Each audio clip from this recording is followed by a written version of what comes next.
Assalamu alaikum viewers, welcome to the Knowledge Hub Twitter YouTube channel and welcome to the Learning Hub with me. अभी जो हम series शुरू कर रहे हैं वो शुरू कर रहे हैं political struggle of Muslims in सब कॉन्टिनेंट.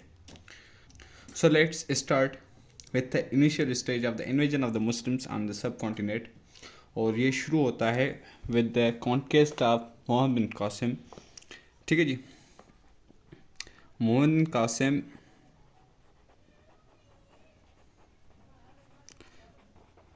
जो आए यहाँ पर वो कब आए थे? 712 ईस्वी में. ठीक है जी. और ये किसका दौर हुकूमत था?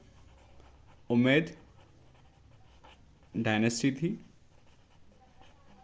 ठीक है जी. हम इसके डिटेल में नहीं आ रहे, मैं यहाँ पर सिर्फ ईयर लिखता हुआ जा रहा हूँ जैसे आपको चीज़ें समझ आ जाएं. उमैद जो कैलिफेट थी दैट रेन या rule from 661 to 750.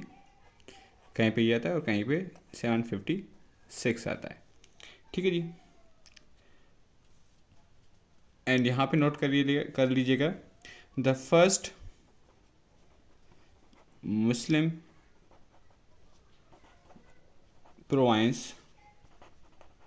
province in subcontinent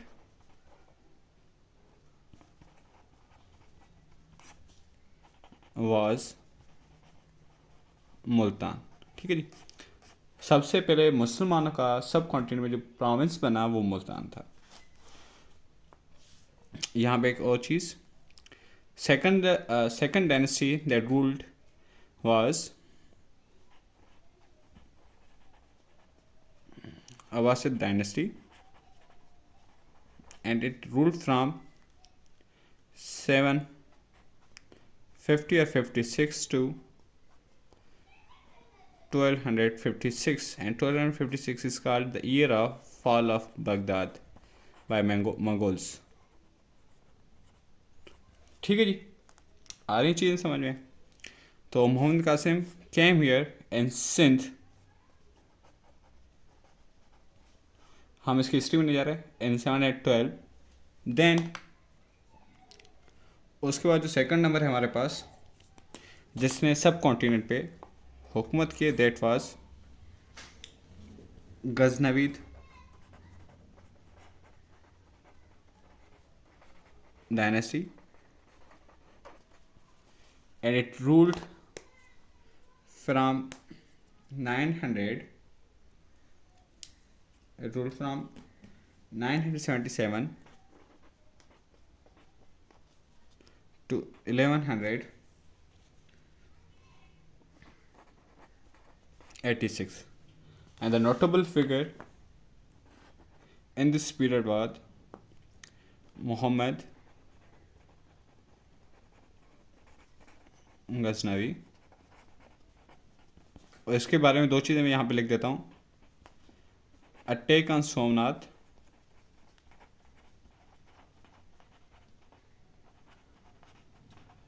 ठीक है जी, and year was 1025 AD. Second, he is famous as, इसका जो टाइटल है दैट इज आइडल ब्रेकर.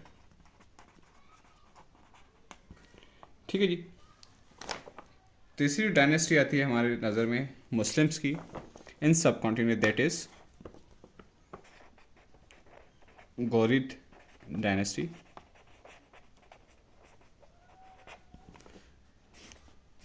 ये असल में पर्शियनेट थे.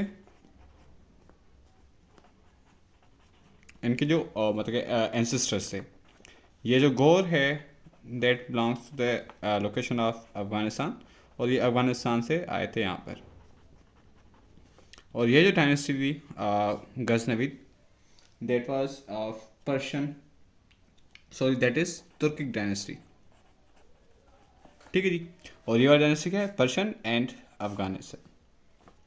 और इसमें कौन है हमारे पास famous? That is Mahmud of Gaur.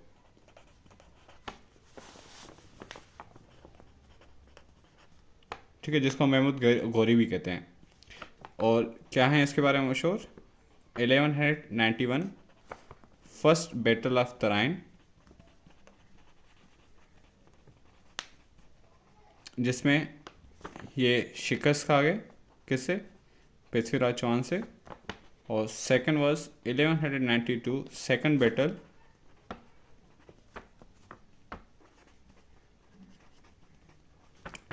defeated Prithviraj Chauhan Rajputs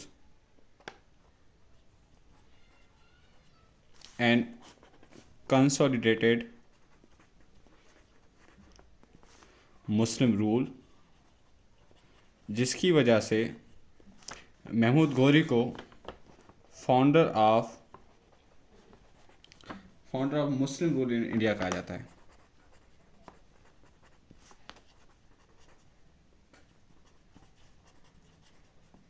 ठीक है जी, आ रही है चीज़ समझें। अब जब इन्होंने दिल्ली को फतेह किया तो महमूद गौर वापस घोर चले गए, यानी कि अफगानिस्तान चले गए, एंड ही इंस्टॉल्ड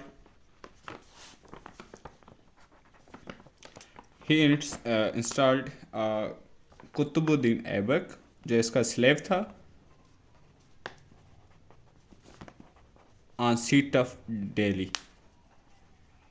ठीक है जी, इंस्टॉल्ड बाय महमूद अफ गौर। ठीक है जी, अब यहाँ से शुरू होती है दिल्ली सल्तनत की दास्तान। मैं हिस्ट्री को जस्ट इन ब्रीफ नोट्स में आपको बताता हुआ जा रहा हूँ, जैसे आपको चीज़ें थोड़ी सी याद रहें।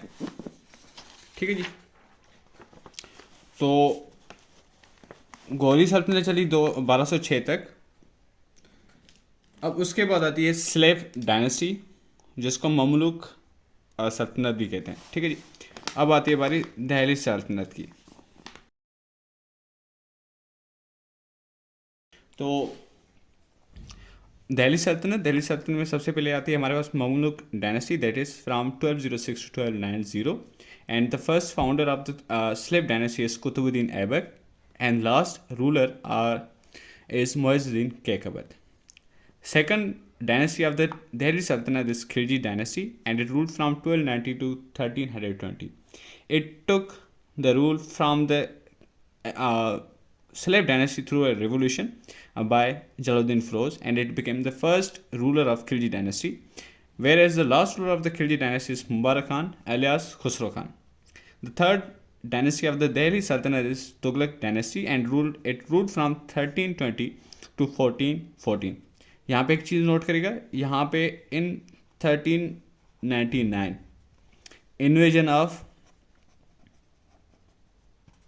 अमीर तैमूर जो मुगल था। ठीक है जी, and the Sayyid dynasty, and he was later comes the Sayyid dynasty that ruled from 1414 to 1451, whereas Khizr Khan was means representing himself as a viceroy of Amir Temur.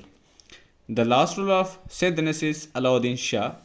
Then comes the Lodi dynasty, and Lodi dynasty ruled from 1451 to 1526, when the Ibrahim Lodi succumbed to lost the battle of Panipat to Zainuddin Babur, and Mughal came into the power on Delhi Sultanate. How to remember the Delhi Sultanate series sequence? Let जो मेरी trick होती है, मैं क्या कहता हूँ, मैं किसी दोस्त को कह रहा हूँ मेरा काला टैबलेट साथ लाओ। ठीक है जी, तो यहाँ पे जो मेरा है दैट इज़ ममलुक डायनेस्टी, काला means Khilji, tablet means Tughlaq, and S means Sayyid and L means Lodhi सल्तनत। तो यहाँ पे हमारे पास क्या है, MKTSL। ठीक है जी, आप इस तरीके से इसकी एक्रोनाइम बना सकते हैं। That is all about the Delhi Sultanat, and then comes the Mughal rule.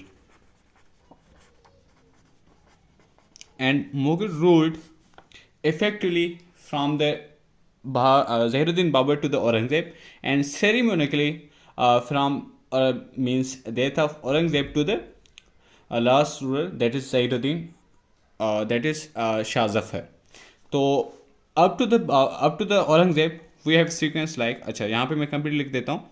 The Mughal ruled from 1526 to 1858, when after the War of Independence that happened in 1857, and the British Crown announced its rule on India on 1st November 1858. ठीक है जी, देखें यहाँ पे note कर लीजिएगा, Mughal rule starts from 1526 to 1858. इसको याद करने की ट्रिक क्या है हमारे पास, भाई साहब, जिसमें हम आई की जगह पे जस्ट जे को इमेजिन करते हैं, जिसमें B for Babar, and Babar ruled from 1526 to 1330 and he died in Apollo match. Then comes Humayun. Humayun ruled from 1530 to 40 and then Ahmad Shah Abdali का रूल आता है, and then he came into the power again and he ruled from 1555 to 1506. He died from a staircase. ठीक है जी. Then comes Akbar, and Akbar ruled from 1556 to 1605 and he introduced Deen-e-Ilahi in 1581. Then comes J for Jahangir, and Jahangir ruled from 1605 to 1627. And S for Shahjahan, and Shahjahan ruled from 1627 to 1658. And A for Aurangzeb, and Aurangzeb ruled from 1658 to 707. Then Mughal Emperor was disintegrated due to the lust of the princes. उसके बाद उनके दरमियान दंगे फसाद होते रहे, तो उसके बाद मुग़ल एज अ पावर नहीं रहा. ठीक है जी. और इसका जो लास्ट रूलर था, दैट इज कौन था हमारे पास, Shah Zafar. And then comes the British East India Company. ठीक है, यहाँ तक चीज़ें समझ में आ गई होंगी आपको इंशाल्लाह.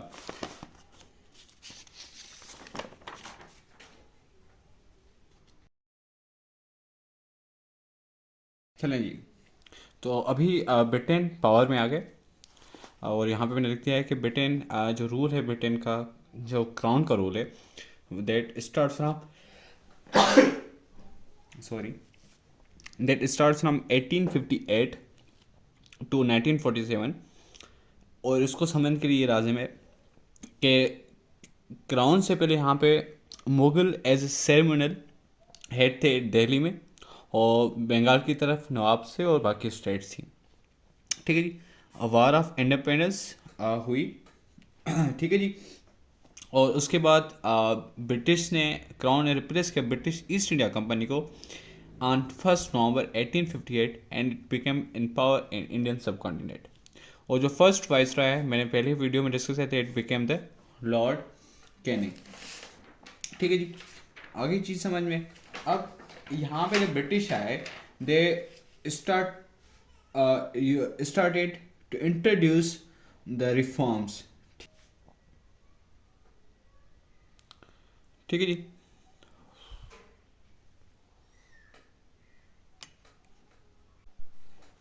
तो हो गया ब्रिटेन और हो गया हमारा. ब्रिटेन कहाँ से कब तक आए. नाउ हम आते हैं पॉलिटिकल स्ट्रगल पर. पॉलिटिकल स्ट्रगल समझने से पहले हमारे पास लाजिम यह है कि ब्रिटिश ने कौन से रिफॉर्म्स इंट्रोड्यूस करवाए, और उन रिफॉर्म्स के ऊपर रिएक्शन क्या था, किसका, मुस्लिम्स का एंड हिंदूज का और बाकी माइनॉरिटीज़ का. और उससे रिएक्शंस की वजह से they came into combination of the separate state of Pakistan and India. ठीक है जी. तो हम देखेंगे कि रिफॉर्म्स कौन से थे and why they agitated the Muslims and Hindus, are they proved to be the beneficial to the British. Let's start with the Legislative Council Act of 1861. ठीक है जी. ये हमारे पास फर्स्ट एवर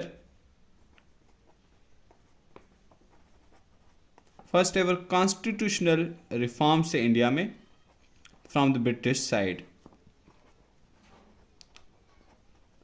ठीक है जी. फर्स्ट एवर कॉन्स्टिट्यूशनल रिफॉर्म से British की तरफ से. इसको किस तरीके से, इसको क्यों कहा जाता है, क्योंकि it provide the better provision for the local government and governor general council. याद रहे, ब्रिटिश जो वाइसराय था हमारे पास, वाइसराय के, ठीक है जी, viceroy was the representative of the crown. और वाइसराय के अंडर में यहाँ पर in subcontinent was two councils. First one was Executive Council,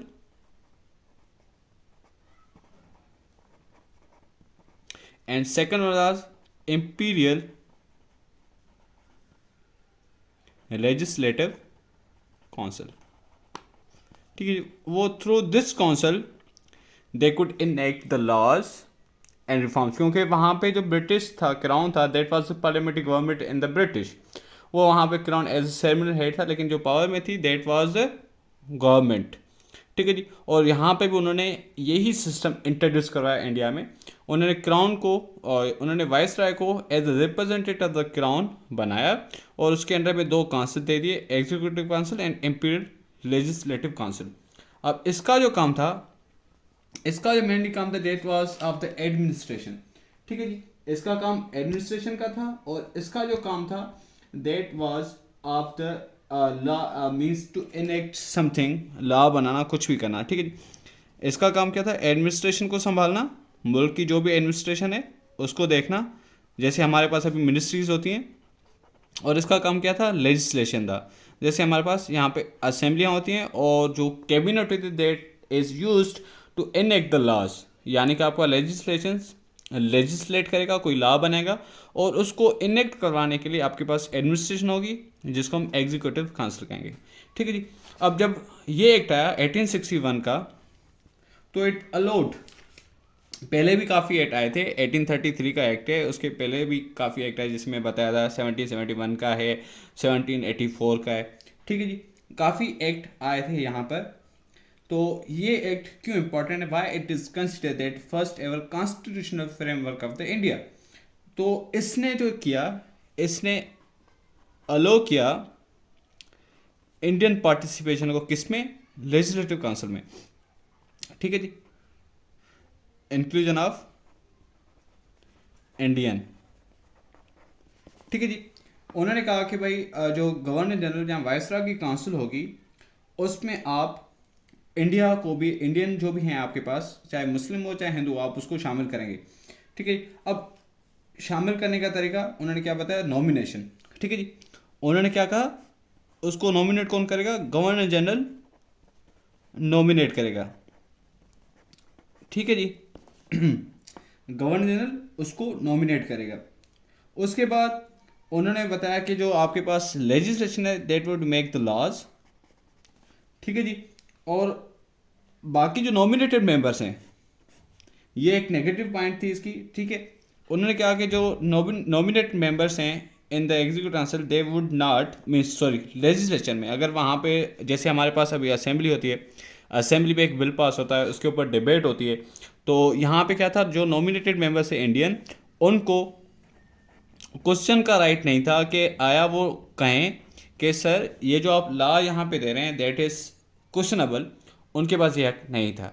ठीक है जी, तो ये कुछ चीज़ें थी किसके पास, अच्छा किसके अंदर थी, 1861 के अंदर थी।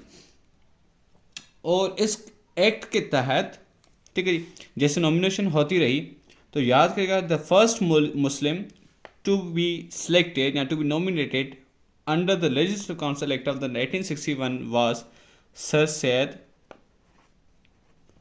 Ahmad Khan। ठीक है जी, Sir Syed Ahmad Khan was selected, was nominated as the member of Legislative Council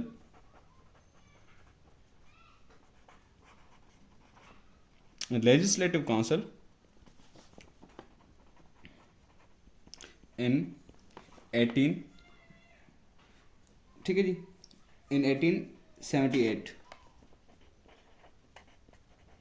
under the ऑस्पिसेस of 1868। ये काफ़ी क्वेश्चन आता है किसमें, फेडरल की टेस्ट में।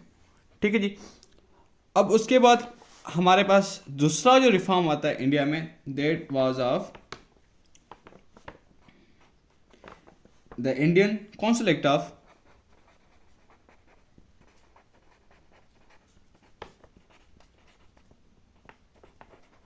1892 में। ये जो लेक्चर है हम इसको चलाएंगे कहाँ तक, पार्टीशन ऑफ बंगाल तक, ठीक है जी। पार्टीशन ऑफ बंगाल के बाद हम जो उसके बाद जो रिफॉर्म्स आ रहे हैं या the formation of Muslim league, हम उसको बाद में डिस्कस करेंगे और हम उसको लेके जाएंगे। फिर पार्टीशन ऑफ बंगाल के बाद means from the Minto more reforms of 1919, और उसके अंदर जो भी चीज़ें आती हैं मैं उसके साथ सारी चीज़ें आपको डिस्कस करवाता हो जाऊँगा ताकि आपको हिस्ट्री याद रहे, ठीक है जी। अब इंडियन काउंसिल एक्ट 1892 को समझने से पहले हमें कुछ चीज़ें समझनी है, ठीक है जी। अब काउंसिल एक्ट ऑफ 1861 आ गया, उसके बाद काउंसिल एक्ट ऑफ 1892 आ रहा है, यानी कि ब्रिटिश ने रिफॉर्म्स जो दिया है यहाँ पे, उन्होंने पूरे 31 सालों बाद उन्होंने रिफॉर्म्स दिया है कि इंडिया में एक न्यू रिफॉर्म्स बोला है कुछ इम्प्रूवमेंट्स के साथ। अगर हम यहाँ पे बात करें जैसे किसी कानून में अमेंडमेंट की बात करें तो उन्होंने एक चीज़ को अमेंड करने के लिए पूरे 31 साल लिए हैं चीज़ को समझने के लिए। यहाँ पे यही चीज़ है जो ब्रिटिश से हमें सीखनी चाहिए। अभी जो पाकिस्तान है, अगर पाकिस्तान की बात करें हम, तो पाकिस्तान में अगर कोई भी कानून आता है तो उसको फटाफट बस इंट्रोड्यूस करवाया जाता है, बिल पास किया जाता है, उसके ऊपर कोई डिबेट नहीं होती। ब्रिटिश पार्लियामेंट में यानी कि इतना होता था कि कम से कम वो 10 साल लेते थे किसी भी लॉ को अगर किसी डोमिनेंट स्टेट में इंट्रोड्यूस करवाने के लिए, ठीक है जी। तो अब आते हैं इंडियन काउंसिल एक्ट 92 पर। इसके प्रोविजन जानने से पहले हम इसका बैकग्राउंड देखेंगे। बैकग्राउंड में कौन सी चीज़ें होती रही, काफ़ी हिस्ट्री जो है ना बहुत मज़ेदार है। अब देखें, अब क्या हुआ 1858 के बाद जो ब्रिटिश थी, ब्रिटिश की पूरी नफ़रत मुसलमानों के ख़िलाफ़ होगी। उन्होंने कहा कि भाई जो मुसलमान थे that was the main reason behind the war of independence, means behind the Indian mutiny. तो उन्होंने मुसलमानों के साथ बहुत बुरा बर्ताव करना शुरू कर दिया और उन्होंने क्या किया, they played the divide and rule policy. और उन्होंने क्या किया, मुसलमानों के साथ बुरा बर्ताव, और with the Hindus they played very good role. उन्होंने हिंदूज़ को काफ़ी पोजीशन दे दी थी, ठीक है जी।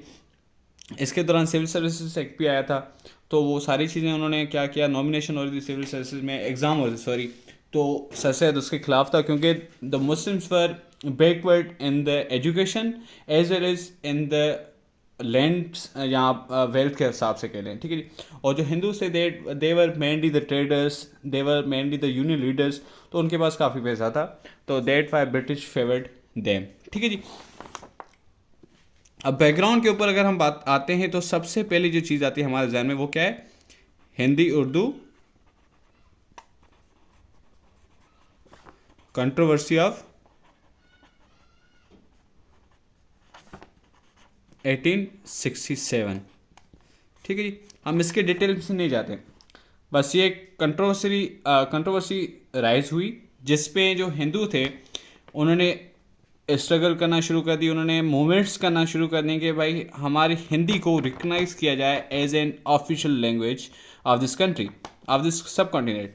और जो उर्दू थी वो ऑलरेडी ऑफिशियल लैंग्वेज थी and it became official language in 1830। Exit date यहाँ पे मैं इसलिए नहीं लिख रहा क्योंकि काफ़ी जगहों पे इसकी डेट्स मुख्तलिफ हैं, ठीक है जी।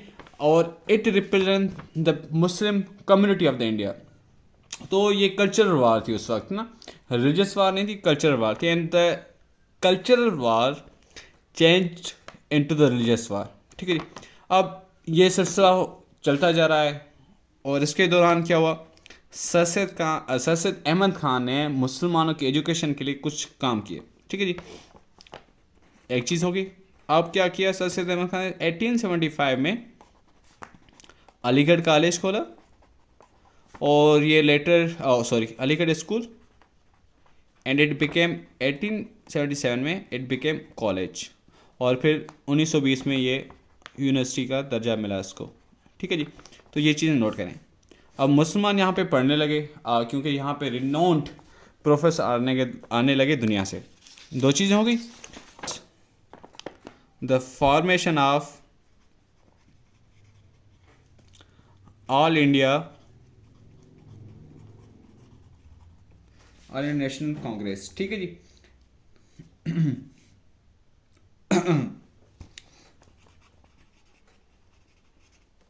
ठीक है जी। अब इसके बारे में थोड़ा सा देख लेते हैं। अब ऑल इंडिया वाज जो नेशनल कांग्रेस थी, that was the political party that combined Muslims as well as Hindus, ठीक है जी। और ये कब बनी थी, it came into being on in 1885 और इसका जो फाउंडर था that was sir A Hume, जिसको हम कहते हैं सर एलन ऑक्टेवियन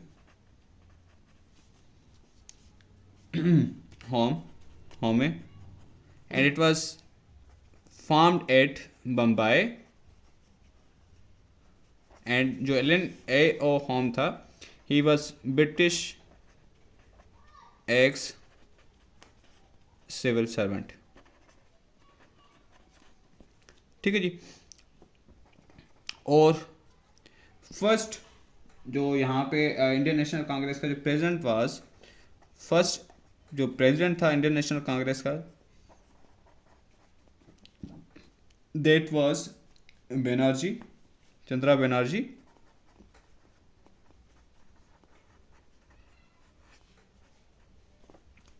एंड और इसने डिमांड्स करना शुरू कर दी। ठीक है जी। जब 1861 का एक्ट आया तो उस वक्त नॉमिनेशन हो रही थी। ठीक है जी। तो उन्होंने डिमांड्स क्या की, इन्होंने कहा जब ये came into when Indian National Congress came into being, he started to demands from the British कि हमें ऐसे रिफॉर्म्स होने चाहिए। अब इनके डिमांड्स क्या थे? ठीक है जी। अब इनकी जो पहले डिमांड थी वो क्या थी? Nomination to the central legislature. ठीक है जी। अब उन्होंने क्या कहा कि इंडियन जो मेंबर्स हैं जो 1861 के अंदर में आ रहे थे उसके अंदर थे सिर्फ चार मेंबर्स थे। ठीक है। और बाकी रजिस्टर के मेंबर थे। तो उसमें जो रिप्रेजेंटेशन थी वो 20 या कुछ 15% थी। उन्होंने कहा कि इस नॉमिनेशन को बढ़ाएं आप। ठीक है। हमें काफ़ी दें क्या ताकि अगर कोई लॉ पास हो रहा है तो 2/3 मेजॉरिटी के हवाले से हमारे पास तो कुछ हो ना, अगर हम ऑब्जेक्शन करें तो वो लॉ रुक जाए। ऐसा ना हो कि हमारे ऑब्जेक्शन के बाद भी मेजॉरिटी ब्रिटिश की हो या ब्रिटिश फेवरेट पर्सनालिटीज़ की हो और लॉ पास हो जाए, यानी कि हमारे ऑब्जेक्शन की कोई भी वैल्यू ना रहे। ठीक है। तो they started to demand that nomination to the central and provincial legislative council through general election. ठीक है जी। उन्होंने क्या कहा, सेंट्रल और जो प्रोविंशियल लेजिस्लेचर है इसमें जो नॉमिनेशन होनी चाहिए वो किसके जरिए होनी चाहिए? जनरल इलेक्शंस के जरिए होनी चाहिए। यानी कि यहाँ पे कोई वाइसराय कोई किसी बंदे को पिक नहीं करे, ये थ्रू प्रॉपर जनरल इलेक्शंस होनी चाहिए। जो जीतेगा वही सेंट्रल एंड प्रोविंशियल लेजिस्लेचर में आएगा।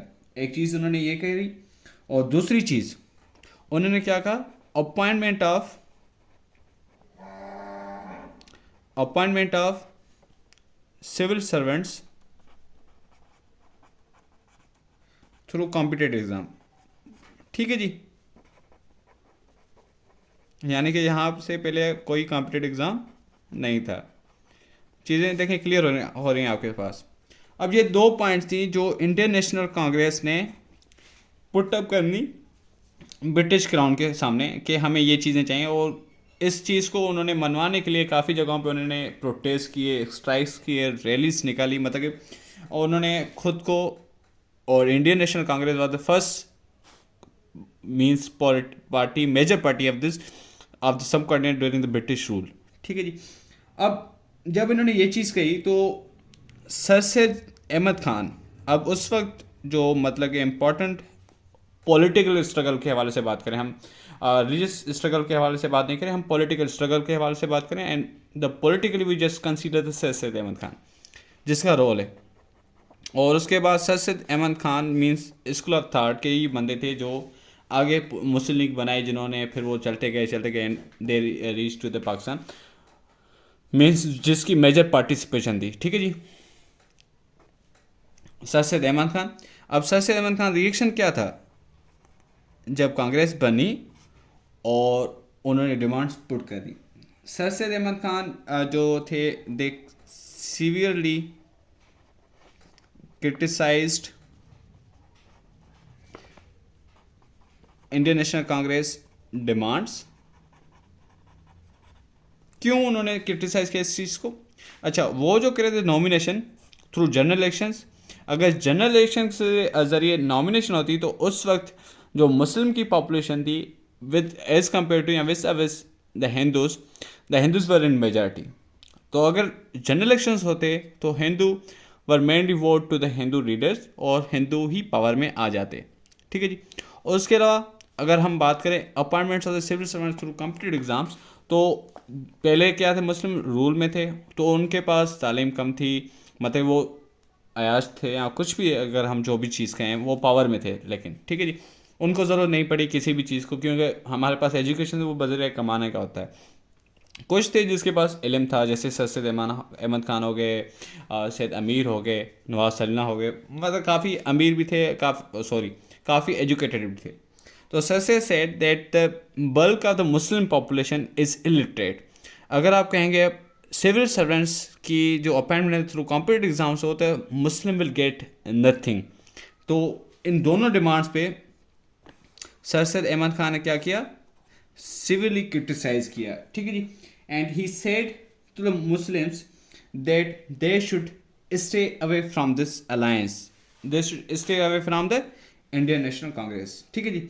अब आईएनसी के फोर्स पे बड़े मतलब दंगे फसाद होने के बाद, बड़े फोर्स करने के बाद, the British introduce Indian national means Indian council act of 1892। अब साइलेंट प्रोविजंस क्या थे इस एक्ट में, साइलेंट प्रोविजंस ऑफ 1892 एक्ट, ये हमारा लास्ट है। इसके बाद जो पार्टीशन ऑफ बंगाल है एंड मेंटो मोर्ले हम नेक्स्ट पढ़ेंगे नेक्स्ट पार्ट में। ठीक है जी। 1892। अब इसके अंदर क्या था कि यहाँ पे ब्रिटिश ने लिखा कि no sorry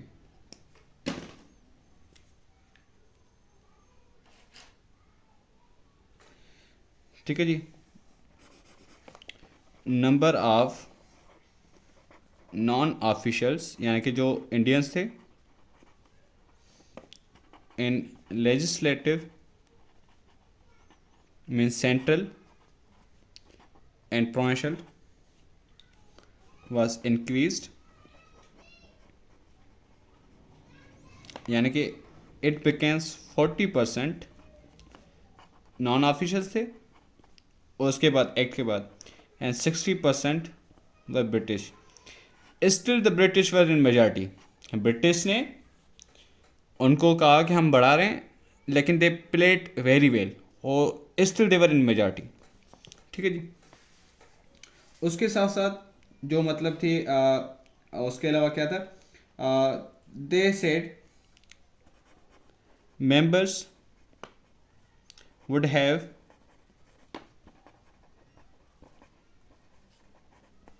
right to question, यानी कि अगर कोई बिल पास हो रहा है तो उसके ऊपर मेंबर्स क्वेश्चन कर सकते हैं। ठीक है जी। And then they also said that the members should discuss annual budget. ठीक है जी, ये भी सही था।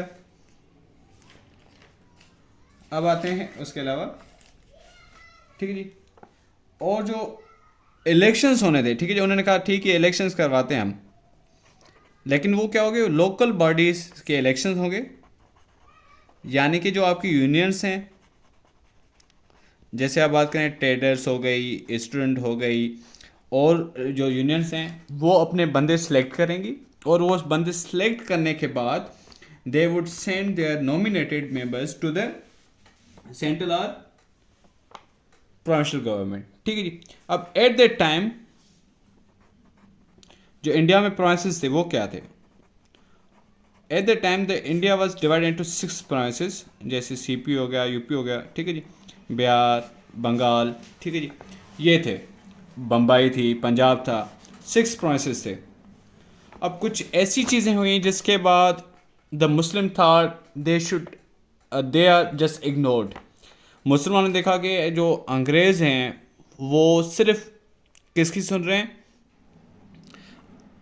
इंडियन की सुन रहे हैं, क्योंकि अगर हम बात करें फ्राम 18 92, क्योंकि इलेक्शंस होने थे, ये जो इलेक्शन होने थे they were to be happen after every 3 years, और फ्रॉम 1892 टू 1905 कोई भी मुस्लिम सिलेक्ट नहीं हुआ एक्सेप्ट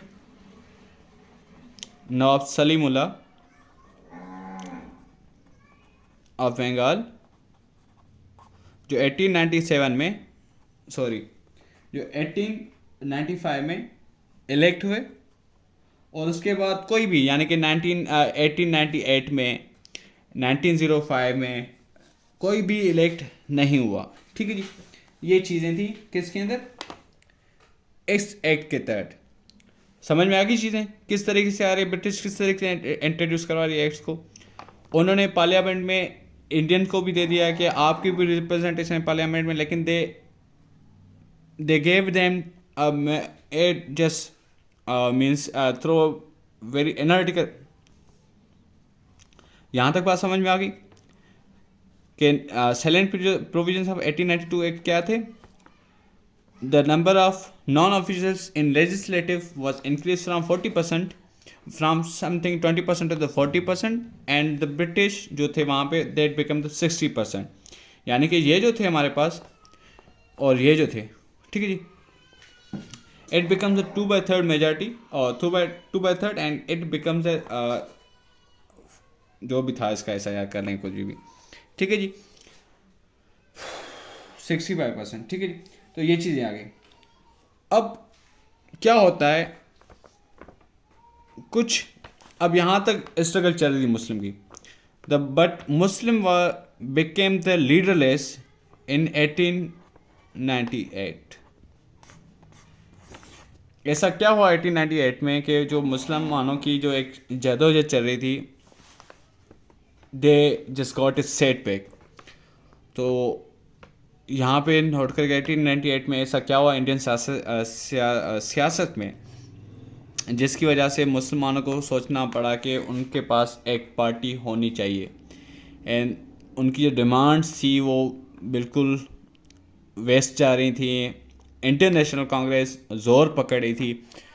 तो हम डिस्कस करेंगे in our next lecture partition of Bengal,